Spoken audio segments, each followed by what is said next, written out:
Let's talk about FODMAPs in relationship to IBD and IBS. Now, what do these acronyms stand for? Let's start with FODMAPs. Okay, so that stands for Fermentable, which basically describes the gut bacteria digesting carbohydrates and producing gas. Okay, that's fermentable. Then we get oligosaccharides. Oligo means few, and saccharides describe sugars. Then we get disaccharides. That means two sugars connected. Then we have monosaccharides, which is one sugar. And then we have polyols.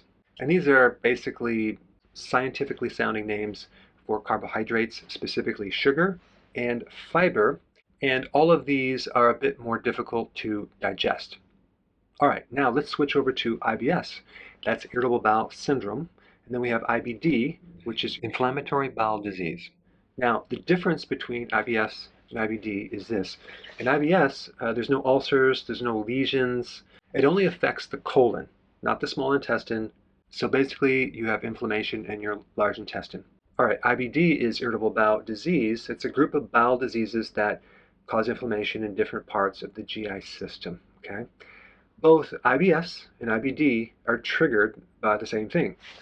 Gluten, which is the protein in wheat and other grains, refined sugars, grains, lactose, that's milk sugar, certain fibers in a lot of things like vegetables, legumes, and omega-6 fatty acids. That would be things like soy, corn, canola, especially the oils. And then if you have these conditions, you'll have abdominal pain, diarrhea, bloating, and gas. So what happens in the gut when you actually consume these foods is you get gas.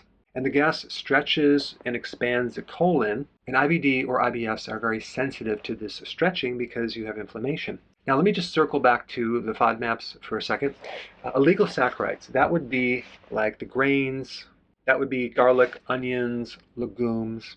An example of disaccharides would be the dairy, okay? So as you know, a lot of people are real sensitive to dairy, right? And then monosaccharides would be like fructose, and that could be like in high fructose corn syrup or fruit. And then polyols would be like the artificial sweeteners like sorbitol, mannitol. But these two compounds, sorbitol and mannitol, are also in, to a certain degree, in fruit and even vegetables. So the whole concept of FODMAPs is to consume foods low in FODMAPs, okay? Now, I listed all of those in the description below so you can see what I'm going to talk about, because you'd also want to avoid the high FODMAP foods, okay? Now, here's one little extra point I want to bring up. Many people consume the low FODMAP vegetables and other foods, and they still have a lot of GI problems. In that case, I would recommend not consuming any vegetables or legumes or fruits, and do carnivore for a couple months, and you'll find that your gut can heal and you'll feel much, much better. I just wanted to point that out. But just make sure you do the healthy version of a carnivore diet. So you're not just eating animal protein, you're eating fish, seafood, eggs, things like that. Hey, before you go, if you're benefiting from any of my content, I would love to hear about your success story. Please share it in the link down below.